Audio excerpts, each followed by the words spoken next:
Le tenían miedo los directores, lo odiaban los colegas, y al mismo tiempo, el público se reía a carcajadas con cada una de sus apariciones. Mijaíl Svetin, un actor a quien se le llamaba genio de la comedia y a la vez una persona insoportable. Raikin lo expulsó del teatro. Danelia lo cortó de una película y él susurraba tras bastidores: «Me echaron porque soy judío». ¿Qué ocultaba realmente ese famoso hombre del sombrero con visera? ¿Por qué sus papeles más importantes surgían en un ambiente de humillación, soledad e infierno interior? ¿Cómo un solo acto le quitó la oportunidad de disculparse para siempre? Descubrirás cómo una leyenda se convirtió en un paria. Pero lo más importante se acerca al final. Nació en Kiev a finales de los años 1920, cuando la sombra de grandes cambios aún flotaba en el mundo, y las familias como la suya intentaban aferrarse a los restos de una prosperidad que se les escapaba. Su padre, hijo único de padres acomodados, se había acostumbrado a la vida fácil desde la juventud. No le gustaba trabajar y no se apresuraba a reconsiderar sus hábitos, ni siquiera cuando la antigua riqueza se había esfumado. Pero la vida ponía sus acentos y un día finalmente tuvo que conseguir un trabajo, aunque la verdadera carga de la responsabilidad recayó sobre los hombros de su esposa. Ella, una mujer sencilla, fuerte, que no temía el trabajo sucio, sacaba a la familia adelante incluso cuando todas sus fuerzas se agotaban en la supervivencia. Tuvieron un hijo, Mijaíl, a quien desde los primeros años no se podía domar ni con los gritos de los padres, ni con las reprimendas de la escuela. Creció como un pequeño huracán, ruidoso, burlón, alborotado. Su hermano menor llegó un poco más tarde, y mientras tanto, Mijaíl montaba espectáculos directamente en la cocina, imitando a payasos, artistas, maestros graciosos y vecinos. No ocultaba que quería ser Charlie Chaplin, no un actor o artista de teatro cualquiera, sino él, un cómico trágico, un genio de la mímica silenciosa. Solo él, el sketch, el público y la risa, eso era suficiente. Pero la vida no le permitía ser solo un bromista. Con el comienzo de la guerra, fueron evacuados a Tashkent, donde no había tiempo para los sueños, solo para la supervivencia.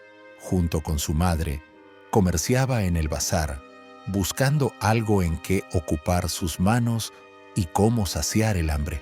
La infancia terminó abruptamente, y en lugar de ensayar escenas en la cocina, había montones de verduras, palmas adoloridas y el olor pesado de cuerpos ajenos en las concurridas calles del Tashkent de la evacuación.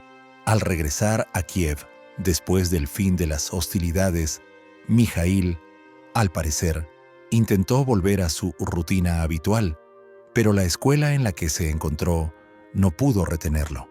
Las lecciones le parecían aburridas, los maestros poco graciosos y los compañeros de clase demasiado lentos. No se inscribió en ningún club y no soñaba con ser un estudiante sobresaliente. Le interesaba el escenario, cualquier escenario, y si un aula de escuela podía convertirse en uno, él la transformaba en su teatro.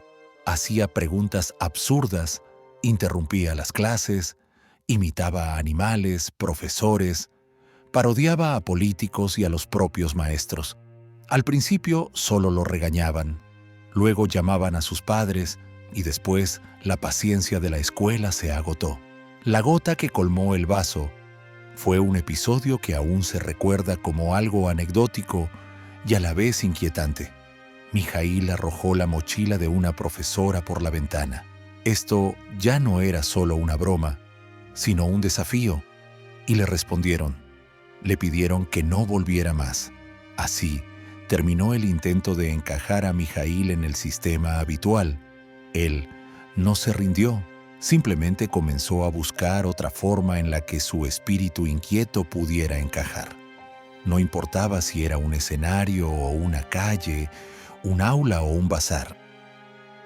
Quería que lo miraran, que lo escucharan, que se rieran o se enojaran, pero que no pasaran de largo. Y en ese deseo de ser visto, ya se escondía no solo un sueño, sino una necesidad.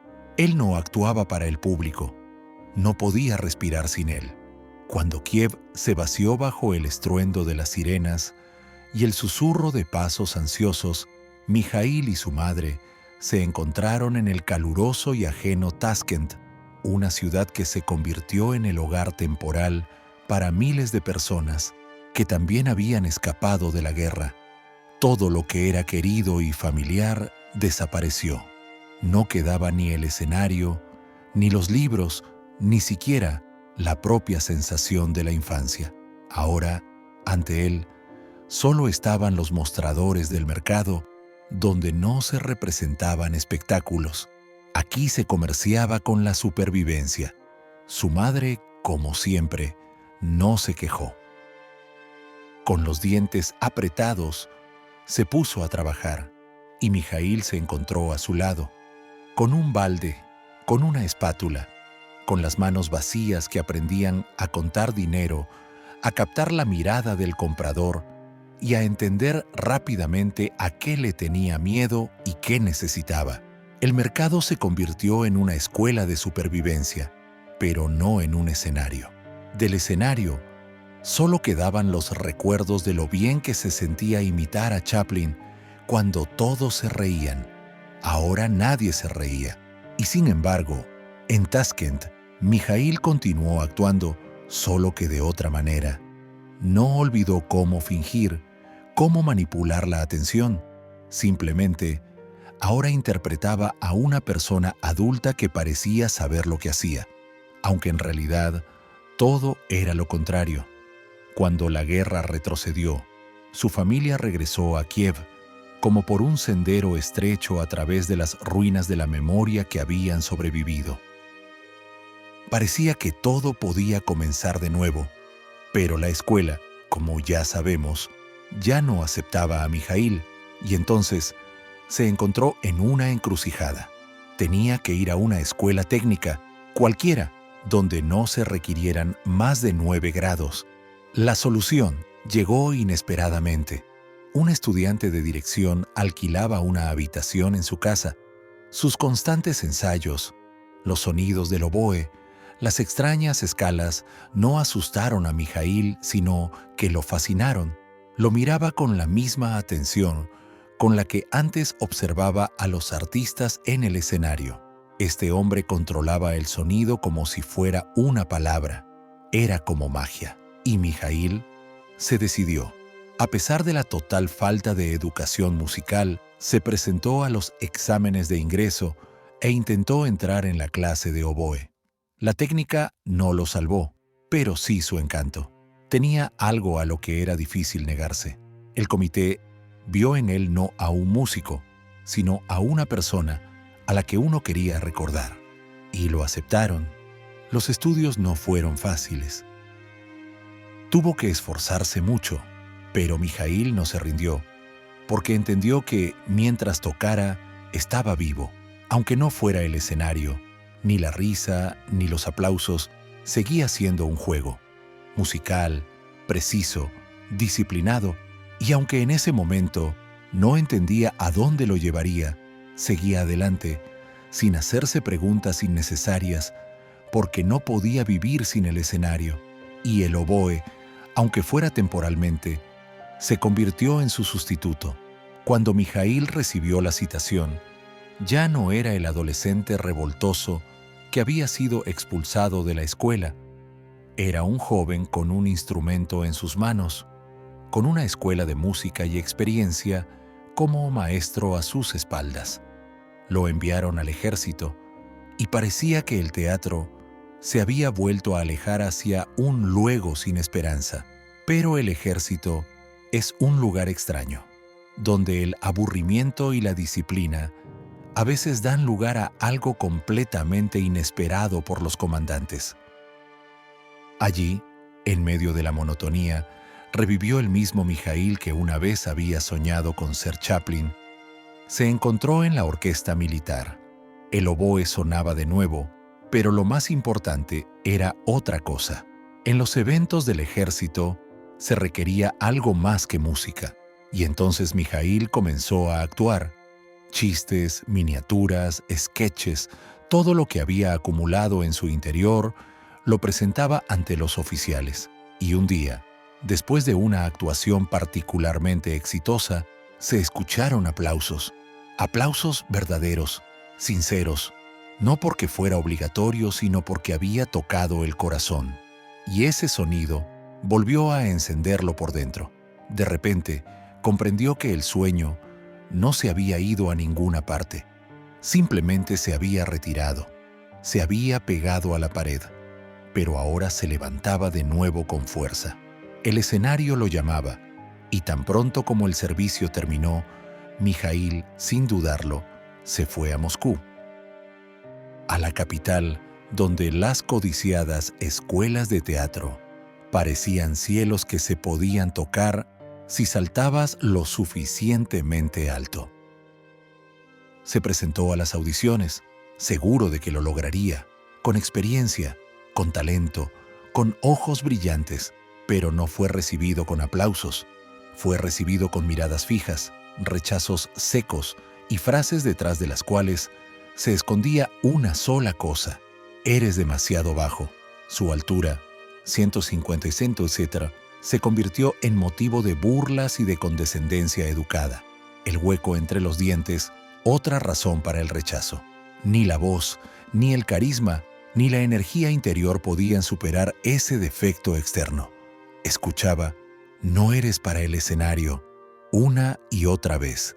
Cada fracaso golpeaba lo más vulnerable. Mijaíl no entendía por qué no lo veían. Estaba dispuesto a todo: actuar, estudiar, intentar, pero en cada esquina se encontraba con los mismos obstáculos. Y entonces tomó una decisión. Si la puerta no se abría, entraría por la ventana o simplemente derribaría la pared. Y eligió un camino que ningún otro se habría atrevido a tomar. Decidió encontrar a una persona que pudiera creer en él. Evitando comisiones y selecciones, encontrar a la única persona que creaba teatro por sí misma. El nombre de esa persona era conocido en todo el país: Arkady Raikin. Estaba parado en el pasillo del instituto, con un número arrugado en la palma de la mano, esperando a que lo llamaran. Por dentro, una mezcla de miedo y esperanza hervía, pero no permitía que saliera. Sabía que si mostraba debilidad, perdería. Ante el jurado, salió con confianza, con voz alta, mirando directamente. Poesía, prosa, sketches. Se sabía el programa de memoria, ensayaba por las noches, perfeccionando cada entonación hasta el automatismo. Se esforzaba al máximo, poniendo sobre la mesa su temperamento, su interior. Pero tan pronto como terminaba, había una pausa y la mirada no iba a sus ojos, sino a su altura. ¿Cuál es su altura? 152. ¿El hueco entre los dientes es de nacimiento? Sí. Luego seguía un agradecimiento educado, la promesa de volver a llamar, y él salía a un pasillo vacío, en el que ya sabía que nadie llamaría. Esto se repitió en un instituto de teatro, luego en otro y en un tercero. Talento, carisma, capacidad de ser recordado, todo eso se ahogaba en la primera impresión visual. No es rentable, no es escénico, no se puede maquillar, como si fuera un defecto, no una persona. Lo rechazaban una y otra vez en las mismas puertas del sueño. Pero cuanto más lo rechazaban, más fuerte apretaba los puños. No lo consideraba un fracaso. Lo veía como un desafío. No necesitaba un papel que certificara su talento actoral. Necesitaba una oportunidad, un solo momento en el que alguien con poder lo mirara no como a un bajito con un hueco, sino como a un artista. Se enteró de que Arkady Raikin, el actor más legendario de la época, jefe del teatro de miniaturas, una figura inalcanzable, se había alojado en un hotel de Moscú. Mijaíl comenzó a hacer guardia en la entrada. Día tras día se sentaba en un banco, bebía refrescos de una máquina, alimentaba palomas, fingiendo que solo paseaba, pero cada día esperaba, miraba las caras y buscaba la silueta correcta entre la multitud. Una semana. Otro se habría rendido, pero él esperó y un día lo vio. Raikin salió. Mijaíl saltó. Lo interceptó en la entrada. Le habló de inmediato, sin ceremonias, sin preparación. Simplemente, míreme, por favor. Raikin estaba atónito. No por la agresión, sino por la presión, por esa decisión loca, por la forma en que este chico bajito con voz ronca se aferraba literalmente a la oportunidad. Él aceptó, fijó una cita y Mijaíl supo que era su boleto. Sin colas, sin exámenes, sin comparaciones con los perfiles ideales de otros aspirantes. Simplemente el escenario, simplemente él, simplemente la verdad. Cuando Mijaíl corrió al vestíbulo, alcanzando a Arkady Raikin justo en las puertas del ascensor, le faltó el aliento, no por correr, sino por la comprensión de que podría ser su última oportunidad. Habló rápido, con voz ahogada, ahogándose en las palabras, como si temiera que lo interrumpieran. Raikin se detuvo, lo miró y, para sorpresa de Mijaíl, no lo despidió con la mano. Algo en los ojos de este chico persistente lo atrapó. No la petición, no las palabras, sino la mirada, la de una persona que no viviría sin el escenario. Él fijó una cita. Mijaíl llegó a la audición, reuniendo todo lo que sabía, podía y sentía. Allí, en el vacío espacio de ensayo, parecía disolverse en el aire. Solo quedaban la voz, la mímica, la energía, y algo funcionó. Raikin asintió, lo aceptó. No vio la altura ni los dientes, sino la llama interior. Así, Mijaíl Goltzman entró en el teatro con el que había soñado miles de noches sin dormir. Por primera vez, lo llamaron artista. Comenzó a aprender del propio maestro, a subir al escenario, a absorber la atmósfera del backstage como una esponja. Pero en este cuento de hadas, algo se agrietó desde el principio. Él, que había llamado a las puertas durante tanto tiempo, de repente comenzó a comportarse como si el teatro le perteneciera. Todo lo que había acumulado en su interior, el resentimiento, el orgullo, la protesta, estalló. Comenzó a discutir con los profesores, a corregir a los mentores, a intervenir en los ensayos, a opinar sobre los papeles de otros. No solo era incómodo, era una tormenta. Mijaíl parecía estar tratando de demostrar a todos que ahora no lo harían volver a pararse ante una puerta cerrada. Pero en este impulso, no se daba cuenta de cómo empezaba a destruir aquello que tanto había soñado. Empezó a faltar a clases, bebía. Una vez incluso, se quedó dormido y no salió a escena en su propio debut. Raikin lo perdonó la primera vez, pero esa no fue la gota que colmó el vaso.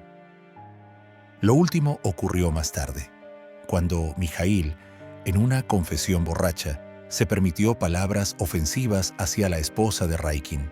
Y después hubo una escena de pelea, casi una pelea, con otro actor. Entonces Raikin no gritó. Simplemente dijo que ya no saldría más al escenario de ese teatro.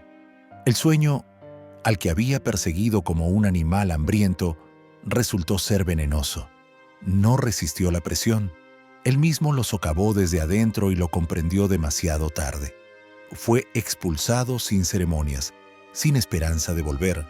El teatro, que se había convertido en su ancla, se rompió, y Mijaíl se encontró de nuevo sin nada, pero con la etiqueta de alborotador. Y sin embargo, incluso en este colapso, había algo innegablemente honesto.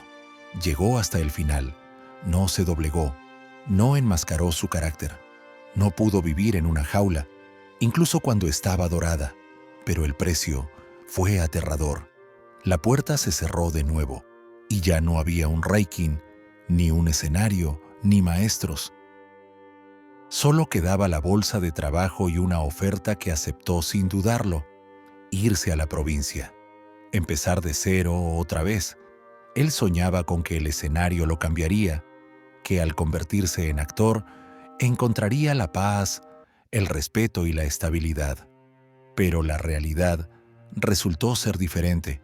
En lugar de tranquilidad, Mijaíl trajo consigo al teatro una sed insaciable de demostrar a todos, y sobre todo a sí mismo, que era digno de estar junto a los mejores.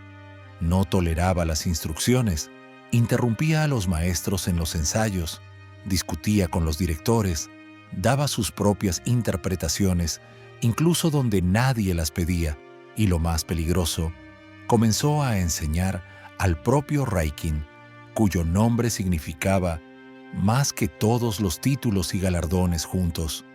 No se daba cuenta de que detrás de esa presión se escondía el miedo a ser rechazado de nuevo.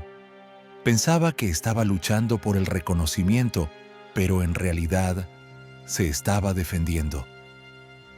Como si cada mirada, cada comentario, fuera un desafío a su derecho de estar en el escenario.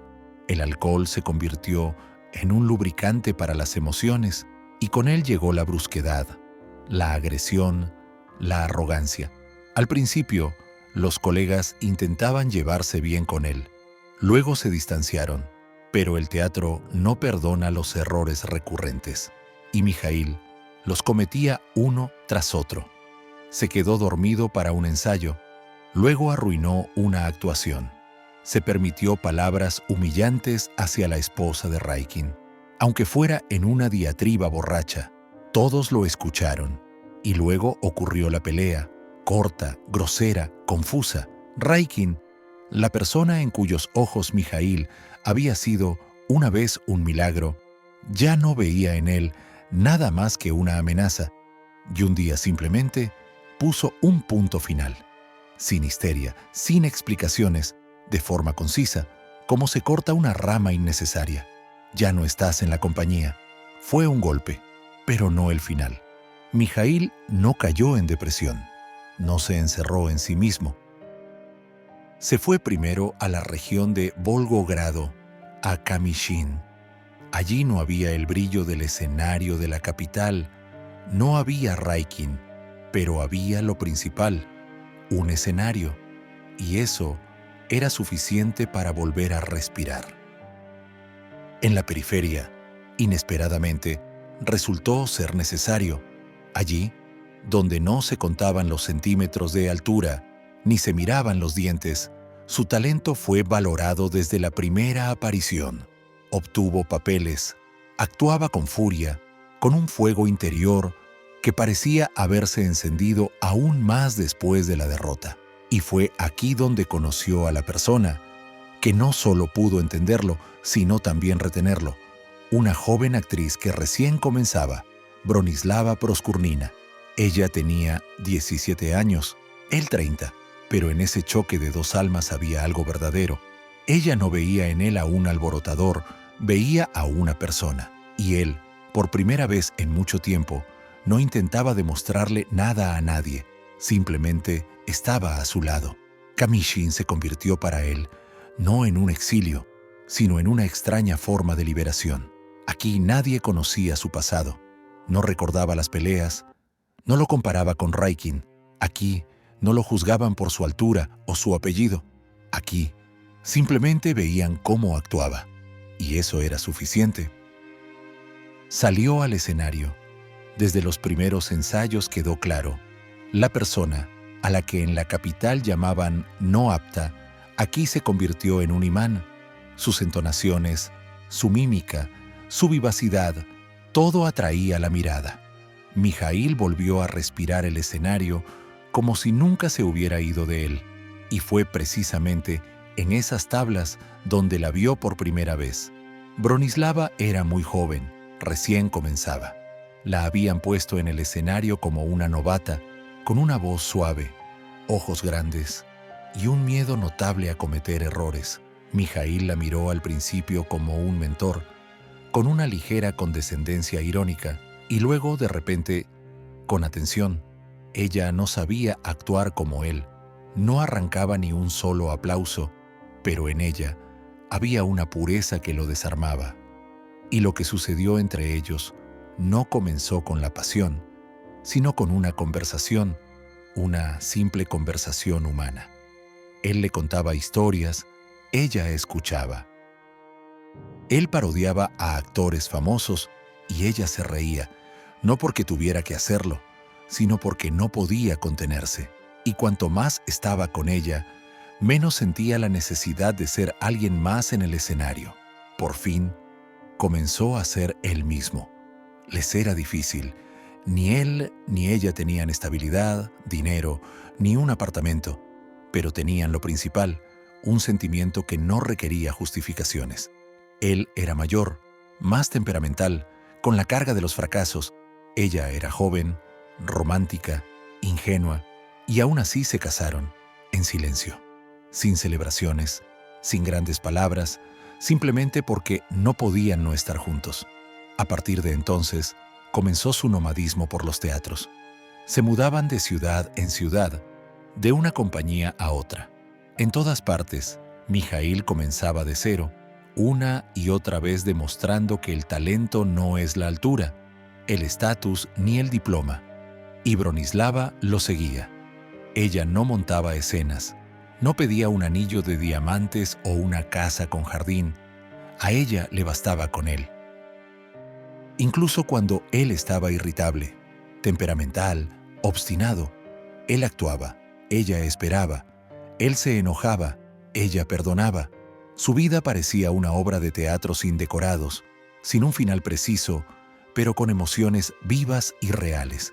Y en ese movimiento extraño y caótico, buscaban una sola cosa, un lugar al que pudieran llamar hogar, donde él volvería a ser un actor necesario y ella no solo una esposa, sino parte de su escenario.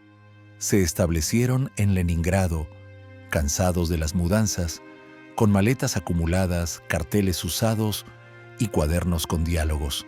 Parecía que la ciudad los había aceptado, no con entusiasmo, pero tampoco con rechazo. Mijaíl comenzó a obtener papeles, pequeños pero notables, y Bronislava pensaba cada vez más en el futuro, no en el del escenario, sino en el real, el del hogar. Temía que si no se decidía ahora, el tiempo se le escaparía sin que se diera cuenta, para siempre. Cuando nació su hija, todo cambió. Mijaíl miró a la recién nacida durante mucho tiempo, como si no pudiera creer que de todos los giros caóticos y a veces destructivos de su vida, pudiera surgir algo tan frágil y puro. A la niña la llamaron Svetlana, un nombre que, como él decía, iluminó su mundo. A partir de entonces, apareció un ancla en su vida. No era el teatro, ni la fama, ni el reconocimiento, sino ella, una pequeña criatura por la que de repente empezó a hablar más bajo y a cerrar la puerta con menos fuerza. Pero había otro paso.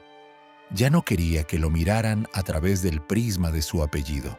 En su pasado, el nombre Goldsman a menudo había sido fuente de miradas de reojo, desconfianza oculta y prejuicios.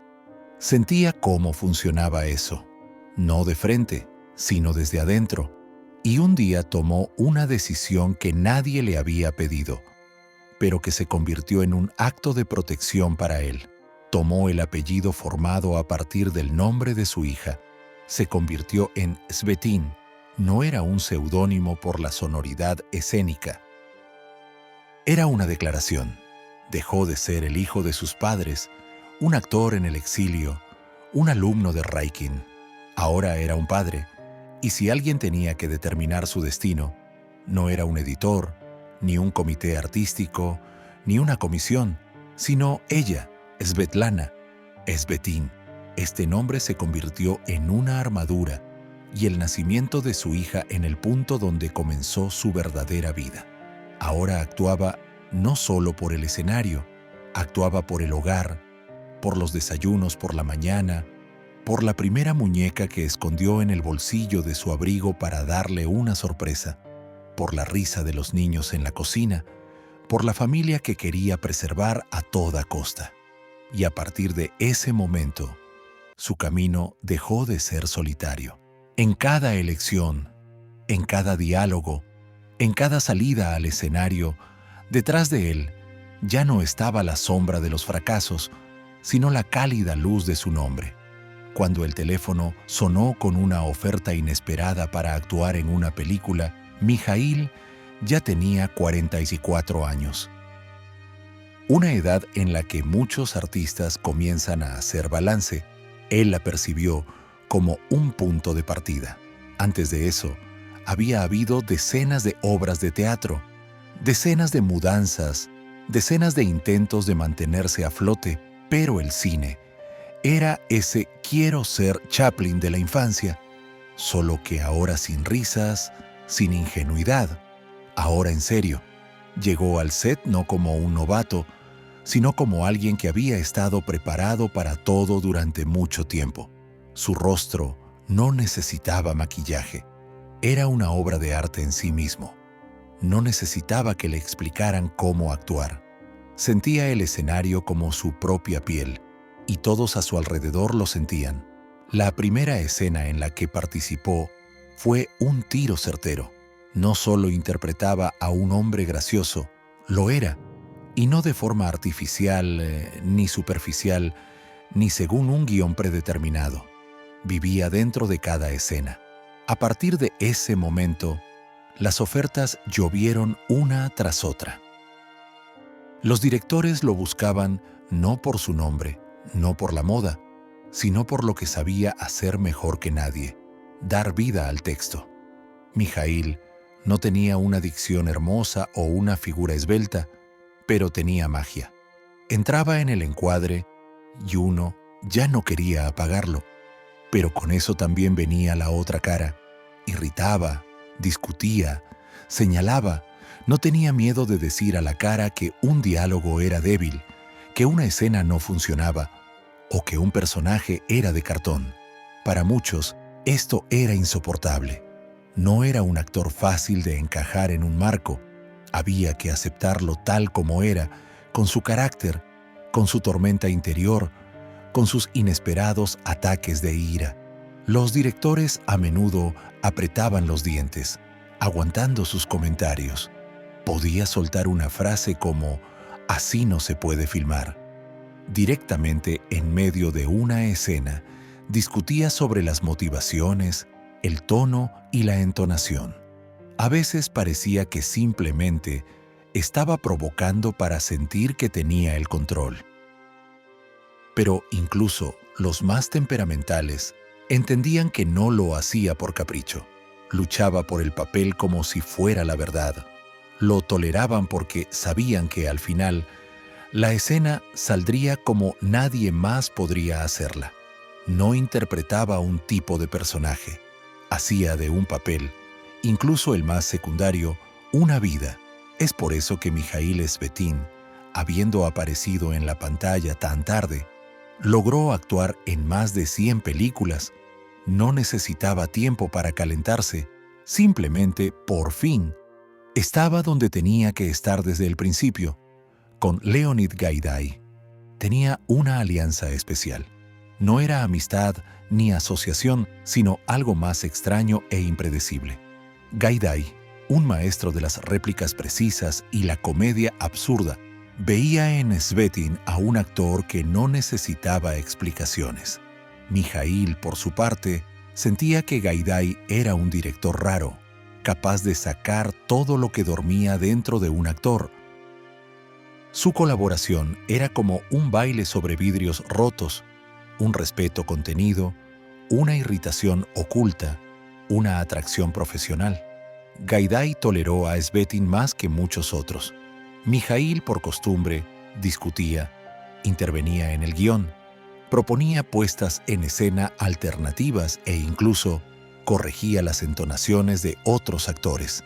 A veces eso irritaba a todo el equipo de filmación, pero Gaidai apretaba los puños, hacía una pausa y le volvía a dar la escena, porque sabía que el resultado justificaría los nervios. Rodaron varias películas y parecía que este dúo podía funcionar para siempre. Pero un día, Mijaíl recibió un nuevo guión de Gaidai y de repente se negó rotundamente. Llamó al papel estereotipado, indigno, débil. Se expresó de manera brusca, con la misma confianza que antes lo había llevado a conflictos. Solo que esta vez todo fue diferente. Gaidai no intentó convencerlo. Simplemente aceptó el rechazo y cerró el guión. En ese segundo, un puente se derrumbó entre ellos. Más tarde, Mijaíl se dio cuenta de que se había excedido. Tenía la intención de acercarse, hablar, disculparse. Entendía que había sido impulsivo, que había actuado con orgullo y estupidez, pero el momento se perdió, y como sucede en la vida, ya no hubo otra oportunidad. Gaidai falleció, inesperadamente, rápido, como si fuera por la ley de la dramaturgia en la que el final siempre llega demasiado pronto. Svetin guardó silencio, no públicamente, sino dentro de sí mismo. No se justificó, no contó en entrevistas que había querido hacer las paces, simplemente lo llevó consigo como una culpa ajena que no podía devolver. Su obstinación, que en otras situaciones le había dado fuerza, esta vez se convirtió en vacío. Continuó actuando, interpretando, discutiendo, pero después de la historia con Gaidai, se volvió menos propenso a decir no. Y cuando los directores le ofrecían papeles, cada vez más miraba no la profundidad del texto, sino la oportunidad de estar cerca, de trabajar, de hacer que la escena cobrara vida. Y quizás, en algún lugar de su interior, cada vez se imaginaba cómo habría sonado ese papel que él había rechazado entonces. Con Georgi Danelia, las cosas comenzaron como si fuera sin problemas. El gran director, que sentía las entonaciones de los actores de manera sutil, invitó a Svetin a filmar de nuevo en un papel secundario pero brillante, que él podía convertir en una miniatura dentro de una gran película. Mijaíl entró en el proyecto con entusiasmo. Trabajaba con precisión, provocaba risas en el set y proponía soluciones. Danelia escuchaba, estaba de acuerdo, lo elogiaba. Parecía que era un caso raro en el que el carácter de Svetin no entraba en conflicto, sino que complementaba el concepto. Pero como siempre, todo se rompió de repente y de la nada. Faltaba muy poco para terminar el rodaje. Danelia, como todos los directores de su calibre, exigía precisión. Necesitaba volver a filmar un par de escenas, doblar los episodios, tal vez quedarse unos días más. Todo esto era parte de la rutina normal de filmación, pero Mijaíl, inesperadamente, dijo no. Explicó su negativa diciendo que tenía otro evento. Dijo que era importante. No se disculpó, no se ofreció a posponerlo. Simplemente se negó, con calma, fríamente, sin mirar atrás. Danelia se sorprendió, no porque el actor se hubiera negado, sino por la forma en que lo hizo, sin respeto, sin el mínimo gesto de colaboración. Y entonces el director tomó una decisión drástica: no esperar, no rogar. Contrató a otro actor, no para filmar, sino para el doblaje, y la voz que el público escuchó en la película ya no era la de Mijaíl Svetin. Este reemplazo fue una humillación para Mijaíl.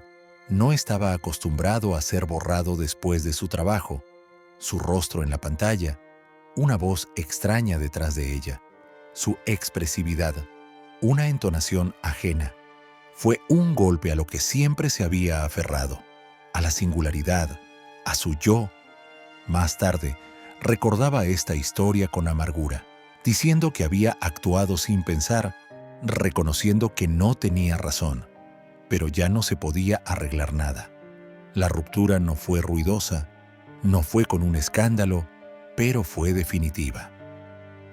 Danelia no lo volvió a llamar, y Mijaíl entendió que fue ese caso en el que bastaba con decir sí, quedarse un día más, y la historia habría tomado un camino diferente. Pero de nuevo, fue rehén de su propio temperamento. Cada ruptura de este tipo dejaba una cicatriz en su biografía, y aunque el público no lo veía, dentro de Mijaíl crecía la comprensión de que no todos los puentes se pueden reconstruir. Algunos se queman de inmediato, sin posibilidad de regresar. Sabía cómo entrar en el encuadre de tal manera que la cámara cobraba vida de inmediato. No había necesidad de explicar su aparición. Inmediatamente atraía la atención, incluso si solo decía un par de frases, pero detrás de esa luz artística, cada vez más a menudo se escondía una sombra. Mijaíl estallaba, discutía, entraba en conflicto no solo con los directores, sino también con los operadores, ingenieros de sonido, incluso con los utileros. Podía explotar por una luz incorrecta, una pausa incorrecta, una mirada equivocada hacia él. Los colegas, especialmente los nuevos, al principio se desconcertaban, luego comenzaban a evitarlo. Podía parecer alegre, el alma del equipo de filmación, y una hora después, impredecible, mordaz, hiriente. Hacía daño con palabras, con ironía, sin levantar la voz, pero con precisión en el blanco y a menudo en público. Para muchos, esto era insoportable, pero detrás de todo eso, no había superioridad, sino miedo. Sus estallidos no eran una expresión de fuerza, sino un intento de defenderse. Mijaíl había vivido durante mucho tiempo con algo que no decía en voz alta, con un sentimiento interno de no encajar. Sentía que no lo aceptaban tal como era. Su altura, su apariencia, su apellido, su edad, todo eso lo había oprimido durante décadas. E incluso cuando se hizo reconocible, cuando al público ya no le importaba cómo se veía, en él vivía la convicción de que tenía que demostrar su derecho a estar en el escenario cada vez de nuevo. Tenía miedo de que lo olvidaran, de que le volvieran a decir, no encajas, y por eso se adelantaba, atacando primero. Detrás de eso, se escondía un complejo que creció desde su juventud, desde esos rechazos en los institutos, desde las burlas, desde los papeles descartados. No sabía perdonarse sus debilidades y no permitía que los demás se relajaran. Era una armadura, agresiva, espinosa, pero dentro de la cual vivía una persona que necesitaba desesperadamente ser aceptada. Y solo años después, cuando todo a su alrededor se había calmado un poco, cuando el estatus ya no requería confirmación, Mijaíl comenzó a admitir a sí mismo y a los demás. Sí, fui difícil. Sí, destruí puentes. Sí, a menudo me arrepentí, pero demasiado tarde. Pedía perdón. A veces públicamente, a veces por teléfono, a veces simplemente al encontrarse con una mirada, sin palabras innecesarias. Pero había una cosa que siempre decía en voz alta. No interpretaba a ese bromista. Me escondía detrás de él, detrás de una amplia sonrisa, de su mueca característica, de una entonación graciosa, se escondía un hombre que sentía dolor. Y cuanto más fuerte se reían los espectadores, más silencioso se volvía por dentro. Ella sabía con quién se casaba, ya en los primeros meses. Incluso antes del matrimonio, antes de los votos, sintió que vivir con Mijaíl no sería fácil. No era solo temperamental, era fuego en el cuerpo de una persona. Su estado de ánimo podía cambiar en un segundo. Podía dar un portazo en respuesta al silencio. Podía irse de un ensayo porque no lo habían mirado bien. Y sin embargo, ella se quedó.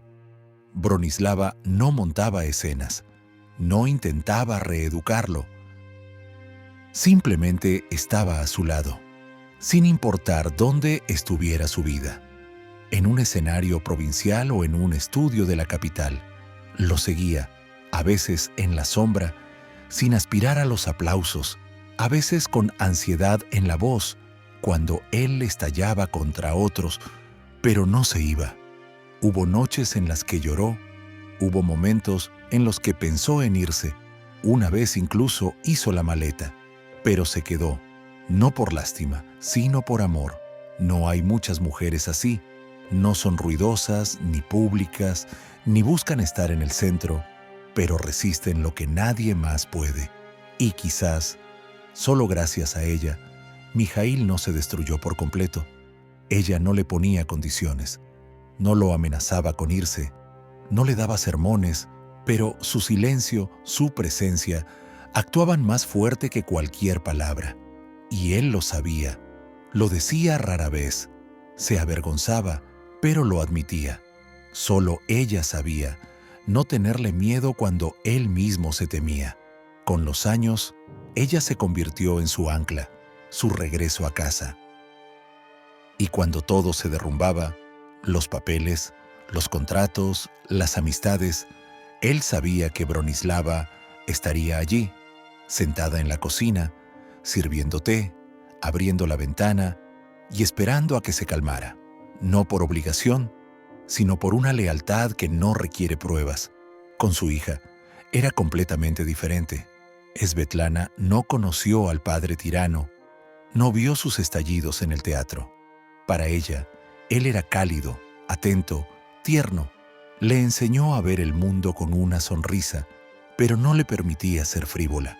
Le leía en voz alta, la llevaba al parque, hacía juguetes con objetos improvisados.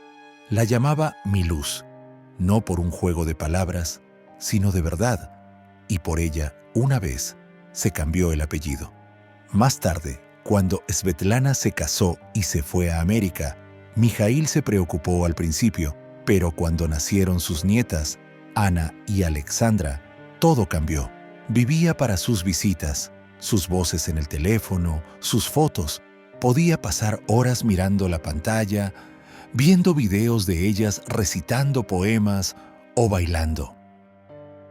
Para ellas, era un abuelo amable, un poco despistado, con un libro gastado en las manos y un sinfín de historias. Ninguna de ellas conoció al Mijaíl alborotador. Ninguna vio sus gestos bruscos, ni escuchó sus comentarios hirientes. Para ellas, él era calidez, sol, y tal vez fue precisamente en esas niñas donde encontró lo que le había faltado toda la vida: amor incondicional, sin un escenario, sin papeles, sin competencia, simplemente porque él existía. Y en sus voces, risas y abrazos, él parecía derretirse, guardar silencio y ser verdaderamente feliz. Con los años, se convirtió en otra persona. El mismo Mijaíl explosivo, cuya reputación siempre iba un paso por delante, pareció perder sus aristas afiladas. Seguía siendo exigente, todavía sabía decir la verdad a la cara, pero lo hacía de manera más tranquila, más suave. Su voz se volvió más dulce, su mirada más cálida y las pausas en la conversación más largas. Comenzó a mirar no los papeles, sino a las personas. Llamaba a viejos conocidos, aquellos con los que una vez había discutido hasta la ronquera, escribía cartas cortas, no con disculpas directas, sino con frases en las que se escondía todo. Me acuerdo, perdona si me pasé, tenías razón.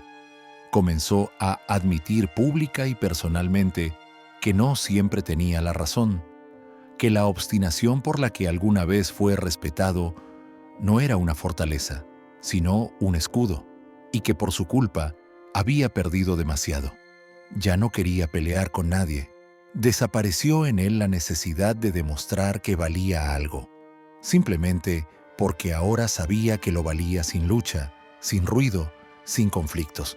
Aprendió a soltar y por primera vez se permitió ser débil, en el buen sentido. La tranquilidad no era aburrida. Se convirtió en un escenario en el que Mijaíl se interpretaba a sí mismo. No un papel, ni una imagen, ni una función, sino una persona que por fin había aprendido a estar cerca. Paseaba con su esposa, escribía a sus nietas, leía libros que no había tenido tiempo de abrir en su juventud y quizás por primera vez sintió que no tenía que apresurarse. Pero incluso en ese silencio, donde ya no había audiciones ni rodajes, quedaba el escenario, no el de las luces y los aplausos, sino el que vive en la memoria. Permaneció en las voces, en los encuadres, en las entonaciones. Se le recordaba no por sus papeles, sino por las sensaciones que transmitía. Era el que no solo actuaba, sino que vivía en el encuadre, el que no se podía confundir. Y después de su partida, todo parecía claro. La historia había sido vivida, el final había sido puesto. Pero de repente surgió un extraño paralelismo, del que se empezó a hablar en voz baja. Una comparación que antes a nadie se le había ocurrido. Svetin y Eremenko. Mijaíl, temperamental, ruidoso, auténtico, y Nikolai, silencioso, reservado, como si a propósito ocultara todo lo personal del mundo. Y solo después, todo se volvió más claro. Mijaíl vivía a corazón abierto, se equivocaba en voz alta, amaba ruidosamente, se quemaba a la vista de todos. Y de Nikolai, se rumoreaba que después de su partida, quedaron cartas, cerraduras, correspondencia secreta y cosas no dichas que nadie pudo descifrar. Svetin, a quien le temían por su franqueza, al final resultó ser extremadamente abierto. Y Eremenko, un misterio. Y si uno dejó tras de sí risa, dolor, recuerdos y una huella que se puede ver incluso en la sombra, el otro dejó un silencio que aún intentan comprender. Quizás en eso reside la paradoja. La verdadera brillantez no está en quién fue más ruidoso, sino en quién no pudieron olvidar, ni por su carácter, ni por sus debilidades, ni por sus errores, ni por su verdad,